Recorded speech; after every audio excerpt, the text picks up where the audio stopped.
stats I had for Flash Wolves coming into this is they very rarely take their solo lanes in the top 3. In the last 8 games that they had played in the LMS during that playoff series, they only took 1 solo laner in first 3 medic. It was a Kennen in the 5th game versus AHQ. This time around, we've seen so much more priority placed on Rather as well as Hanabi to be able to take over their laning phase with strong picks. They have picked 5 out of 6 possible top laners in that first rotation this tournament so far. Of course, still challenging for that spot in the main stage of MSI. We'll see if that tradition continues if they do take down Vega Squadron today. Ezreal ban, Zoe ban away by the Flash Wolves, Lucian as well, taken out by Vega. Yeah, very low priority on Lucian so far in this series, so hitting the bench of some of the stronger AD carries. That leaves Varus and Ashe available, both big picks in the LMS for some control. Also, the fact that there is just still things like Sivir, that if you want safety, gives it to you in spades. You know, a little bit of that mind-numbing push priority that can be generated throughout every stage of the game.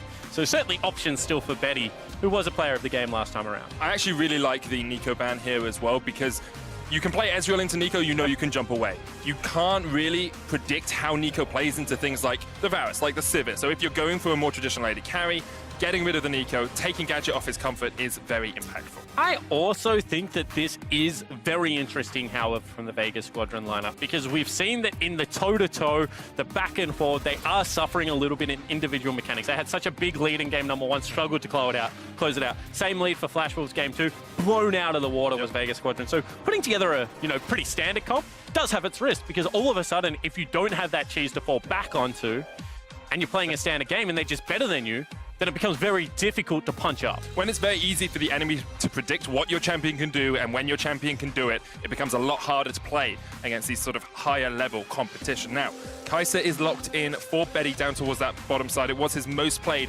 through the LMS, played 14 games on that, and it Nautilus here might even be a takeaway. Put it in the support role, but you also remove it from Vega.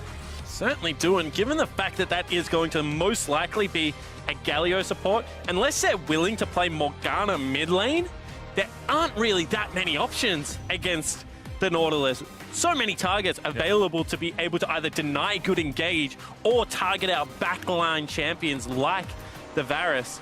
And you're just going to give it another one if you lock in this Syndra. Syndra is a no-man sort of style champion, so I wouldn't be surprised if it gets locked in, but as you say, it's very easy for you to pick it out. Instead, it's going to be the Azir. First time we've seen no-mans pick that up across the course of the tournament. So a little bit safer than the Syndra. You know, has the ability to shuffle away. Also, if you get ulted, you can just put up the big wall and be able to dissuade any form of follow-up engage. Big 5v5 team fight coming in for Vega Squadron. You know, 4 of these champions live in team fighting in League of Legends, so a lot more of that. Let's not separate the map. Let's group up. Let's follow kind of the ladder trajectory of game number 1 that we're able to play.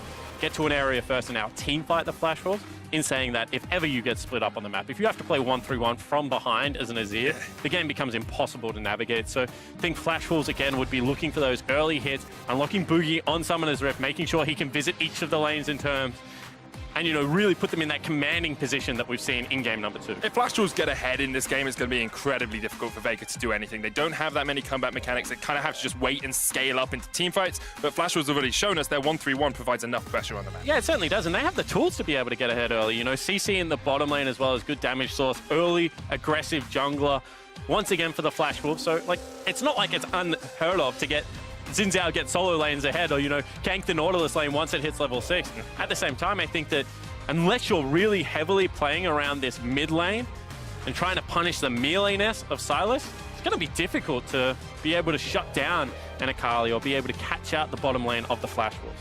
We'll keep our eyes down towards that bottom side. Betty actually taking the cleanse on the Kai'Sa here. No heal bot lane for the Flash Wolves. A little bit of aggression with the Nautilus. You can follow up on any ganks coming out from Boogie, but it also means that if you do get caught out, you might go down. If you don't have Tahm Kench, run cleanse against the Galio. That's just the rule of League of Legends. Galio provides so much damage by himself in his kit. Yeah. But if you do not have cleanse and you're caught by the taunt, you just might die. I'm just going to say, as a support Galio player, if you could not inform everyone as how to counter my champion in lane, that would be really good. But Betty obviously got the memo. He's running the cleanse down towards that bottom side, and No Man's running a lethal tempo in the mid lane as he tries to trade onto Rather, who has the Aftershock on the Silas. Yeah, so a little bit more of the extended duration team fights looking there for No Man's, a lot more scaling priority as well, not these quick kind of skirmish lanes that we saw out of Jensen, I think, in the last series. On the flip side, it's going to be Conqueror run on the Xin Zhao. So no Halo Blades, no ridiculous level 2. I'm sorry, I know you really wanted the Halo Blades to come in, but Boogie has shown us that he can pretty much influence a map on any champion, and on something like a Xin Zhao, of course, you have the Audacious Charge, you have the 3 Talent Strike as well for the knock-up. Early on, you can do a lot of work. And I want to see him get into this mid lane level 2. It's even worth burning a flash if you're able to pick up No Man's in response. Rather, is going to have some CC built into his kit, not to mention the fact that if you don't have access to your E, there's just no way you can stay safe in the Azir lane. You can see already Rather looking for those aggressive trades. Just getting up into No Man's face as well. Like, Rather gets the shield from the Abscond Abduct. No Man's trying to trade back onto him. Of course, with the soldiers, he can poke him out from range like this. But as soon as Rather has that E back up, he's going to step forward and push No Man's back. And now letting the wave bounce back towards Rather, so potentially fishing for that. Boogie, however, not going for anything cheesy level 2. Do you think we keep talking about how, you know, Flash Wolves have this early aggression, how they can make these early plays, and I'm kind of saddened that he doesn't go for the level 2 gank. But do you think we've kind of been influenced by game 2, how quick tempo it was, how fast-paced it was, and actually Flash Wolves could just play a slower early game and still come out on top? Yeah, they certainly can, because one of the things that Xin Zhao can do is control River and just protect solo lanes, which means that, you know, Akali as well as Silas are no slouches as the game progresses towards the 1-2 item mark. I think eventually they will be outscaled. However, for now, you can just play that goalie style League of Legends. Very interesting double scuttle take here. Yeah, this is dangerous. I mean, Xiaoxi and Betty have nowhere to go. If an Anasik comes down, could just look for the blue buff. Instead, going to go across here. Santa's popping the taunt, just now force them away. Goes in with a Justice Punch, Rather coming down as well, but an Anasik will get the Scuttlecraft. Not to mention, you can see Boogie also looked for the mid lane cross if that had have extended into any form of fight. So 4 members going to be there, and No Man's stuck in that mid lane. However, bottom. Oh, Betty has to flash away, still gets knocked up, and Anasik going to go for the flash forward. Xiaoxi's going to catch him out. Betty, of course, no heal there, so only has the cleanse. So if he had a little bit more damage come down onto him, maybe he would have gone down, but flashes coming out from Xiaoxi and Betty really sets up Gadget and Santos for success. Crucial error from the Flash Wolves bottom lane. Greedy to walk straight back through the jungle. Knew that an Anasik was down there as well. There were camps availably taken in the form of the Gromp, so kind of inexcusable. However, Hanabi now getting some jungle attention on the top side of the map, looking to right some of those wrongs. Yeah, Boogie going for the Crux here. He doesn't know if an Anasik's invaded his, so has to be a little bit cautious about whether he wants to go down towards that bottom side of the map. Knows he can get the Crux up here. Boss going to face check into Boogie. Boogie steps forward before Boss had spotted him. But that top lane is going to be a little bit dangerous. However, no teleports, no one up here. As soon as they spot an Anasik, they can look for the dive if they want to. He's unanswerable. Looking for the dive. Santos has the flash here. Only lands it on towards Xiaoxi on that Nautilus, but still only level 2. Chunked out a little bit. A big minion wave here as well. Yeah, great chunk damage coming across him because there is no teleport for the AD carry. All this damage that's landing is sticking. And Xiaoxi, whilst having potions, is starting to get whittled down. So push priority secured in the bottom lane. Eases up a lot of pressure that No Man's was feeling in that mid lane. Able to get himself a recall. Is down 12 CS, however. So once again, split map top to bottom for Vega Squadron. And I think if I'm Flash Wolves at the moment, I'm very happy with this. You know, you have a big CS lead in that mid lane, a big CS lead top as well. Hanabi's already shown us how powerful he can be on Akali, and you have Rather on the Silas. Like, these are champions they're well versed in, and if they can be ahead, it doesn't really matter how far Betty is behind coming into the mid game. And just opens up the style that we keep talking about the Flash Wolves want to play, right? Looking for the early dragon through rotating your solo laners with teleport, then revisiting topside for the Rift Herald. Something that's just so telegraphed and was read well from Vega Squadron game number 1. See whether Santas can get in better position this time around on the Galio. Was able to influence at game 1, game 2 not going to be the case. So, oh, Boss might be in some trouble here. Hanabi halfway on his way to level 6. Not going to be able to do too much more yet. Now, Boogie has been spotted out on the ward in the bottom lane, and Anasik looking for the fight in the mid as well. There still has Flash to get away here. Burrow comes out, but Anasik not going to be able to close the gap. And meanwhile, in the bottom lane, Boogie is just forced away. Yeah, and no Flash available from Anasik, as well as no Emperor's Divide, so no way to get him back on towards the Rek'Sai. Also the fact that whilst they have good vision bottom side, they don't really know where Xin Zhao is right now. So I like to poke your head in there, try and relieve some pressure. He is 21 in CS in a hole right now, but can't look for the kill.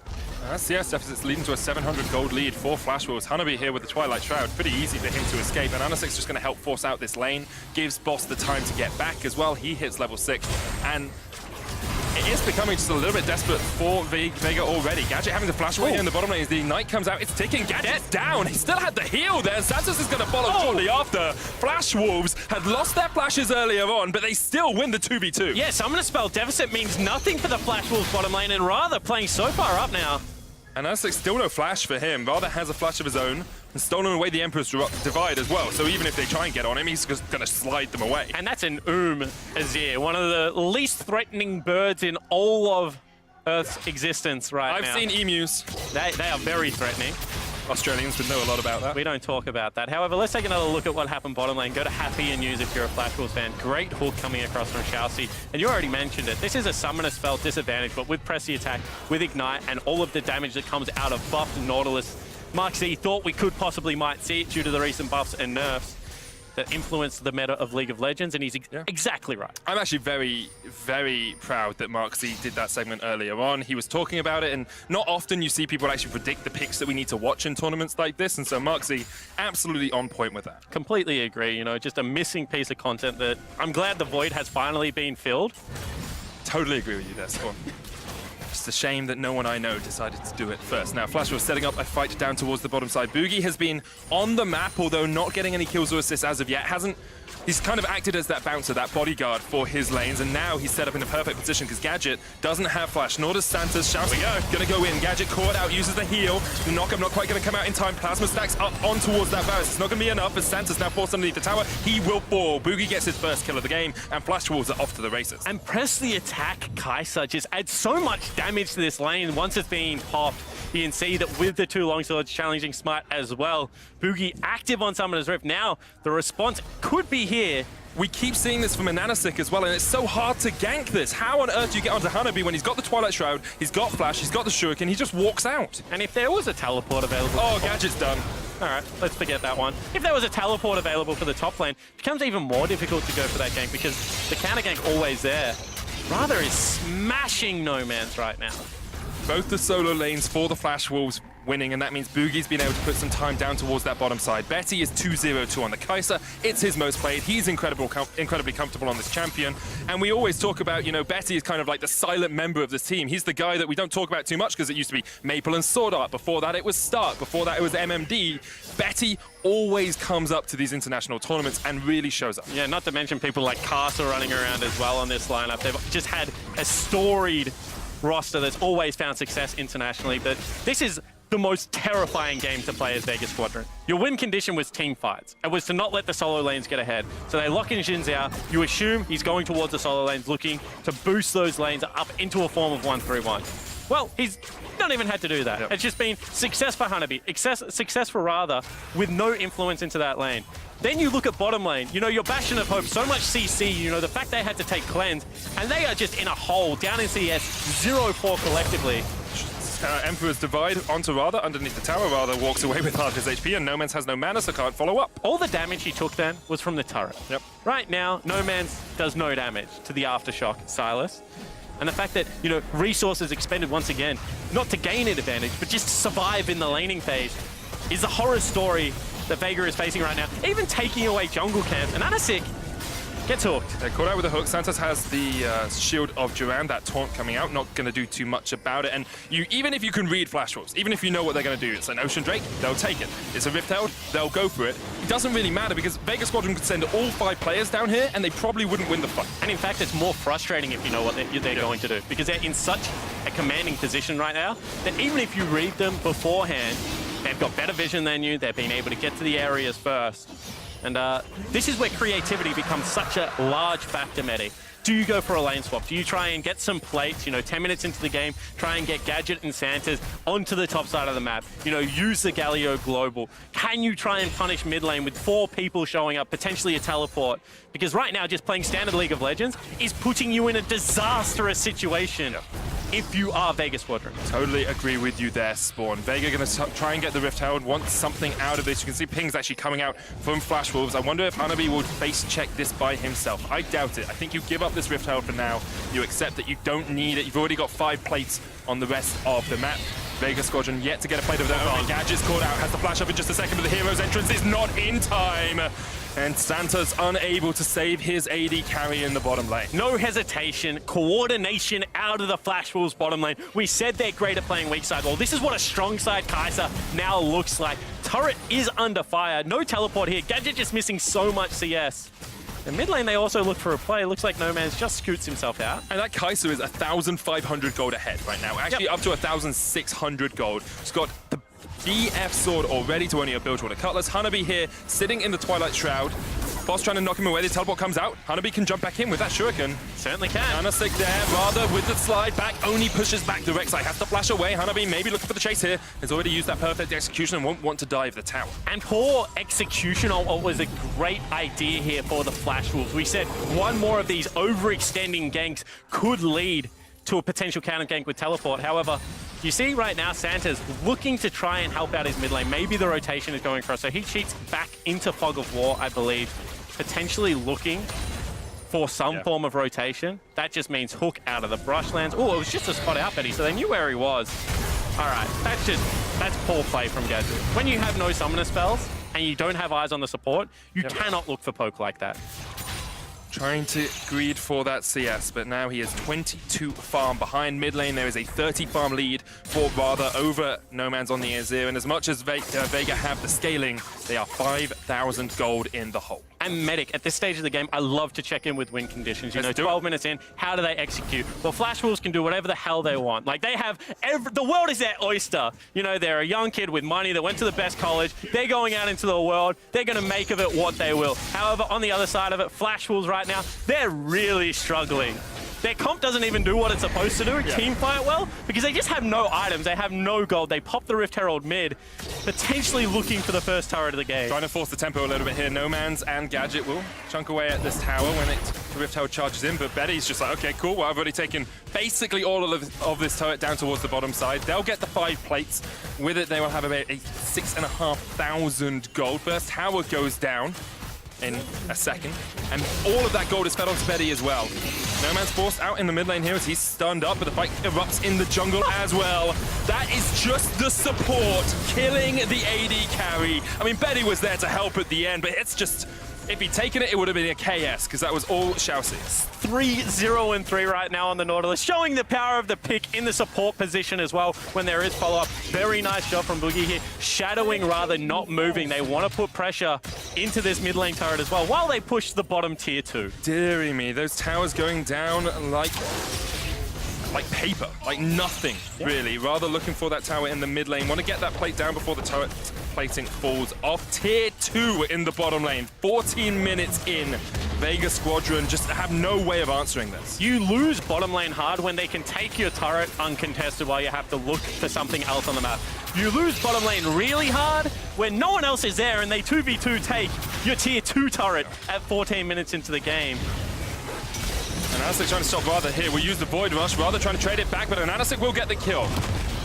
Rather greeded for the tower. He gets it, but he does lose his life because of it. Yeah, they certainly do. Let's take another look at what Xiaoxi found here. Oh, goes fishing, gets the knock up. It's with Dynamite, of course. Best way to fish.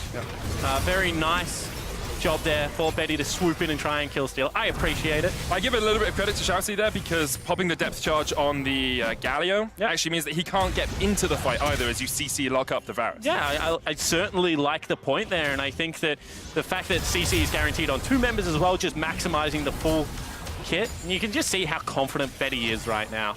No support anywhere in sight. 3 members down in that bottom lane. They have summoner spells. Are they going to go for it? Probably not, because you are just an item ahead of your counterpart at this stage of the game. Yeah, should have that Acathian Rain upgrade pretty soon as well with the Storm Razor and the pickaxe. So getting all the AD that he needs. A 2,500 gold lead for the AD carries. And across the rest of the map, Flash Wolves will just be looking to take out that top lane tower next, open up the map a little bit more, and then, as you say, take what you want. And that's the stage of the game we're at. I like the fact that an Anasik did punish the overconfidence, the fact that Ratha's just sitting there whacking a turret with no health. You do have to be able to take those plays, but really it's just for your confidence for the rest of the series. This looks like it's going to be a 2-1 for Flash Wolves heading towards match point. So I think it's really important for Vega Squadron to try and execute on what their comp does a couple of times. You know, try and go through the motions of making this game something, because you don't want to go into game number 4, you know, potentially a deciding game of getting into MSI group stage, getting demolished in the fashion that they have been in the last, you know, game and a half. Oh, definitely. And you have to remember as well, Vega do have another best of 5 tomorrow. If they lose this, they can still beat Fongfu Buffalo and make it into the group stages. However, the scary thing about that best of 5 is Flash Wolves are grouping and fighting and putting you to the skirmish challenge that Fongfu Buffalo is probably going to try and emulate tomorrow. And so far, in the long, slow, drawn-out, patient game, it looked like Vega had some answers towards it. But now that it's sped up, Vega look like the tempo of the game is just not in their favor. Yeah, I think we saw that from Group B as well. The Group B was the slower of the two groups. We saw less kills in the early game. We saw much more scale in Group A, where Fongfu Buffalo came from, was all about speed, all about pace, all about tempo. In saying that, Medic, I agree with the point, but there should have been a team that could introduce some chaos into Group B and Mega. You know, the Southeast Asian region has always been known for that. G4, certainly one of the best at pulling the assassins out in the mid lane, and they just didn't go towards it. So do have to give Vega some credit for being able to deal with that play style in the games that they played against Mega. Obviously lost one of their games, but that was the throwaway, trash they'd time, already qualified, didn't want to show anything more. I don't doubt that Vega could win a game like that. Just haven't seen it from them yet today. They did go, of course, 5-1 in their group, dominated Group B. And in game 1, I held a lot of hope for them. They showed us exactly how they can play against a team like Flash Wolves, but Flash Wolves just have put the foot down on the accelerator. They've been shifting gears every single game, and Vega haven't been able to match. And asking multiple questions. Okay, game number 1, you better beat us through creative draft. Let's get rid of that.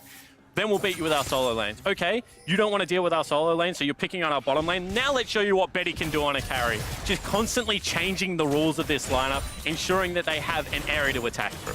Vega looking to defend this top tower as Ananasik actually catches out on towards Boogie, past the Crescent Guard. Void Rush comes out as well, but Betty with the chase goes in, supercharging towards Santos. The host gonna land on the Gadget. He's knocked up. He's not long for Summoner's Rip. Rather with the chase in. And Tanabe comes in with the TP into perfect execution. They'll take him out.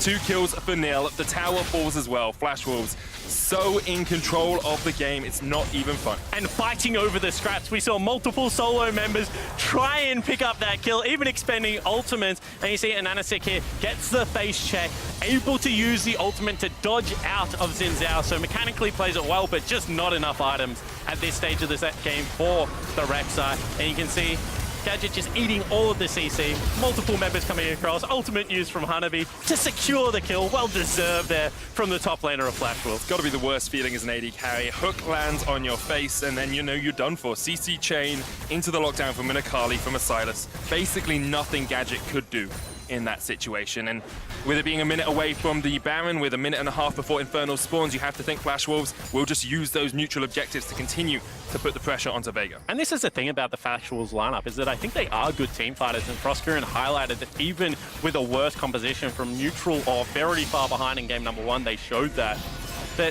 they do have good setup. They do have good understanding of how to play the map as well. You know, they're running so many teleports in these games that they're able to, you know, go for those plays where they teleport into the top lane, put out more pressure than normally you would see from one of these lineups, and they haven't really shown anything.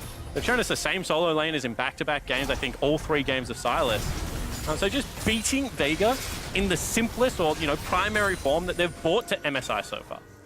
And it always helps not to have to show stuff as well, because Flash Wolves, of course, if they win this, they'll be facing off against teams like SKT, like IG, like G2, like Team Liquid. It's not an easy road to the semi-finals, and Flash Wolves have that consistent record to maintain. You know, they've made every single semi-finals in every single MSI they've gone to. And this is where the roster changes become interesting, because we're talking about a much younger lineup with things to prove. We even got a player on loan from Griffin on this lineup. Certainly would want to battle his way back into the LCK if the opportunity presented itself. So looking at the Flash Wolves lineup, they're young, they're hungry, and so far they're showing a level of coordination that I think many people might not have expected from the LMS after, you know, kind of the exodus that took place into the LPL this year.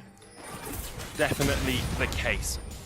But the question is, for Vega, do you just call this one? Do you just slow it down, be like, okay, we'll try and just not take any fights, play as defensively as possible, and then scale up? Yep. Or do you have to look for something around a Baron, around an Infernal Dragon? I think this is one of those games where you just decide on an item timing or an area of the map. If they start Baron, we're contesting it. Everything else we're willing to give up, but we're not giving up Baron. Or, you know, at 2 items, this is when our comp comes online, even though they're going to be further accelerated than what we are. On Ginsu's, on, you know, something like a Morello Nomicon, we look for our fight. We throw that one big Hail Mary and see whether we can get ahead. However, you can see that they're still confident. They're still looking to contest these objectives, just might not be in the best area. So Hanabi didn't have teleport. He pushed in top, and now he's coming down towards the bottom side. Boss has already TP'd in. Infernal Dragon down to 3,000 HP. Rather steals away the unstoppable onslaught. Betty's on the back line, and Gadget's caught out. Gadget's trying to do what he can, but Betty just on a rampage. Surima's shuffle comes out, and Flash Wolves continue the fight. And Analytic has to flash away. This is just devastation. This isn't even funny, as we see Nomad's trying to slide onto the back line, but it's all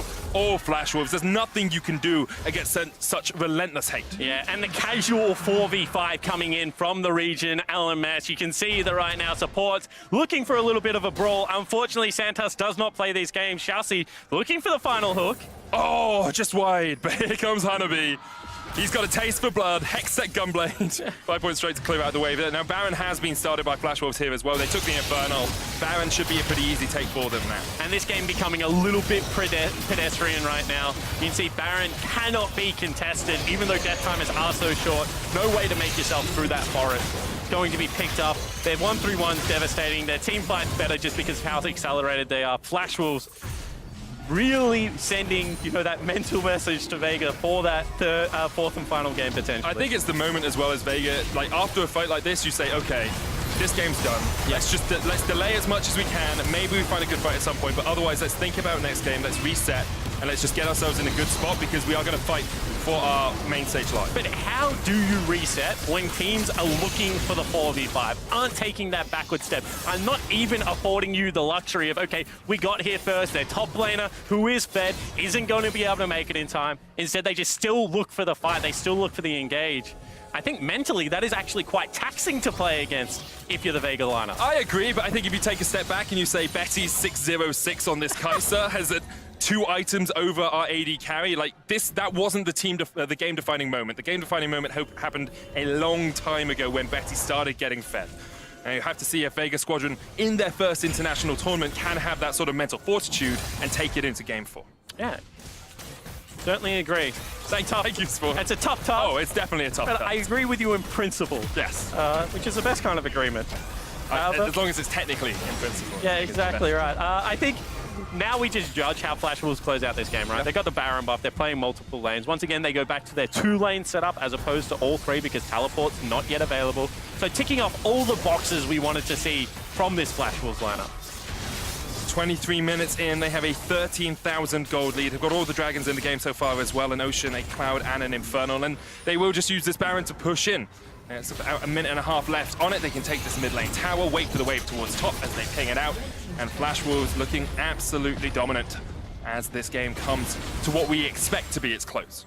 You can see now, finally, potentially looking at playing 3 separate lanes. They had pinged out top wave. Already Betty is across. Given the fact that they're playing over a smaller area of the map all of a sudden, you know, the Kai'Sa ultimate nearly looks like a global. Yep. The ability to join the fight from a side lane is certainly there. Not to mention, no one can duel Betty right now because he's very fed. I like the fact that they're making sure these waves crash at a pretty equal time as well. On. Shoutzy jumps into the middle of it all as Betty jumps forward as well. Gadget using the Blade of the Moon King to heal himself up. Santa goes golden and still alive for the moment. Rather, actually taking a lot of tower shots here. Nomad just needs a couple of auto attacks. Rather just about survives as he gets away. But now Flash Wolves will push in 3 men strong. Rather doesn't have the teleport, so maybe Flash Wolves actually back away. Yeah, very nice repel there. Good use of the Blade of the Ruin King to be able to outrun the very melee Silas after the Abduct and Escon combo comes across. And you have to give credit. That's a good base defense. As you mentioned, no teleport up. Whilst he had Galio ult, certainly not the global, so full reset comes out from the Flash Wolves. And the Baron will fall off as well. No inhibitor line broken here. Vega Squadron doing a good job of holding onto the game for the moment, but as the next Infernal spawns and as Baron comes up in a few minutes' time, that's where you expect Flash Wolves to go next. And as we just take stock of kind of how this series has progressed, you wonder what... Oh, hook is on again. Hold that. Yeah, and Analytic, he's actually going to survive for the moment. The Hero's Entrance comes out from Rather. Because he stole that one away. Just in case you haven't got enough of a lead, like you've got all these extra items, like, oh, I'll just take your ultimates as well. Yeah. rather actually hasn't had to do anything this game. It feels like every play has been around jungle and bottom lane, and then solo lane is like, guys, we're part of the team too. For morale's sake, if nothing else, let us get involved in this. I mean, Hanabi teleported in for that kill. Okay, he's had a massive impact on kill. whatever he did. He used a 6-minute cooldown to be able to gain access to that kill. Yes, he did.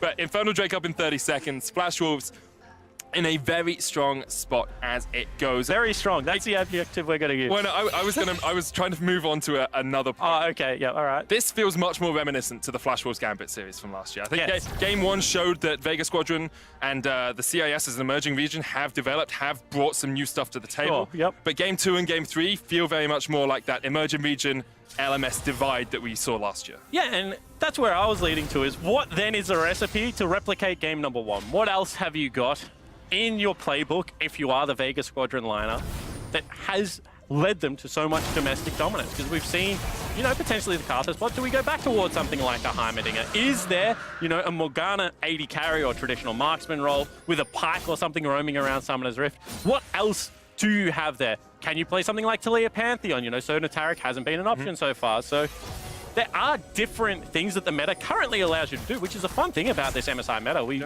have really an open playbook. If anyone has shown us that, kind of G2 would be the leading example of you just do whatever the heck you want, you win your region, right? So I want to see what Vega reach for in what could be the deciding game of today's best of 5. I believe Vega gets side selection next game as well, so maybe you switch over to the blue side. Maybe you look for something like the Sona Taric, if you can. Like, we've seen Flash Wolves ban it out on blue every game. Of course, you could pick Taric first, force them into a Sona pit. So the only thing that makes me question whether they'll actually do that is if you feel like your solo lanes are getting bullied, which they are, you can't really make the blue side swap, because unless you're very confident in your Akali, Aurelia, or Jace, or Sylas, something like that, then you're just going to get counterpicked and you're going to get destroyed. This is what's happening with blind solo lanes right now for the Flash Wolves lineup. You give counterpick across. If there's something that, you know, Hanabi wants to play into one of your blind picks, then it just becomes an even more devastating game, I feel, for the Flash Wolves. I understand that logic, but when your back's against the wall, you take anything you can. Yeah. Anything you can to try and turn it around. And Anasik is actually going to steal away that Razor Beak, the big chicken. And it's actually at equal level for Anasik and Boogie here, which doesn't matter, because if we see a Baron setup or something, those smites are at the same point. Level 16 hit for Radha, level 16 hit for Hanabi as well. No 16s so far, and a 3-level disparity between Betty and Gadget. Large difference between those 80 carries. And just the access to farm hasn't been equal for the two teams. You can see the jungle has continually been farmed, taken away from the Flash Wolves lineup. Pretty much their jungle has been ignored for majority of this game, which is probably why the junglers find themselves in fairly even situations. And Anasik would have been leeching a lot of Gadget's experience. Do they realize this ward doesn't spot it? I believe that ward's actually outside of the bush. And Anasik will clear it out, so now they know that he's up there. But you can see they hadn't reacted before that. And Anasik gonna go in with the bow, look for Flash as well, but he's caught up, he flashes in, he throws it away! And Anasik has breathed life into Vega Squadron, but Flash Wolves are trying to snuff that life out. Santa's caught out with a perfect execution, hooked back with the dredge line as well, and that Galio will fall, but that's 3 Baron buffs on Vega Squadron surviving. And a Baron for 2 kills when you're 12,000 gold behind is a trade that you will take. Now, whether it opens up any farm for the Vega Squadron lineup is a completely different question. Can you defend? Your minion wave has just spawned. Radha's going to jump in with the Abscon. No Man's caught out. Boss knocking back Boogie. Gadget trying to get the damage in. There's a Crescent Guard as well. But the inhibitor tower falls, and now Flash Wolves pushing forward as a 5-man squad. Boogie down to about 400 HP. Levels up, gains some back. Radha still taking down the inhib. Hanabi's pushing in this top wave. Betty trying to trade onto Nomads. Betty can just step forward. The killer instinct. Nomads has to flash away. And Flash Wolves are able to break the base, but they still are playing against that Baron buff. Boss doesn't want to force any further. Vega Squadron hold on to their lives. So Baron gone, but base still broken. So mission accomplished, even though it was a bit of a failure at the start. As you mentioned, and Anasik doing a great job coming from a different angle. The CC was there, but not layered. They didn't go over, they didn't hold the Baron buff, which meant that it was smited away. Continual chase, however, is still obviously going to be in Flash Wolves' favor. They're so far ahead. So whether this is breathing the life back into the Vega Squadron lineup just for an extra 5 minutes of a quick chat about what you want to do in Game 4 is still yet to be seen. You take anything you can get if you're Vega Keep saying Squadron that. right now. I do. 13,000 gold difference between them. Flash Wolves have opened up that middle of the park, taking down that inhibitor. AD carry Gadget is scaling up here. You know, he's at 2.5 items now to 4 items on the side of Bessie. Yeah, and you can see 3 items also achieved right now for the mid laner. Picks up a Void Staff. So whilst the game is still incredibly difficult, damage is going to be relevant coming out of the hyper carries on the lineup of Vega. Whether they can get that perfect team fight, whether they can weather the storm of what is the 2 assassin side laners is yet to be seen, but they are at least at that point in the game that we spoke about where maybe we can look for a fight, and if we flawlessly execute against a mistake or against a pick, can look to get something. Another thing that isn't often talked about, the fact that when you take an inhibitor, if you're not farming that lane, does cost you, a couple of thousand gold as it's pushed in. Not saying this game is going to go for the inhibitor respawn.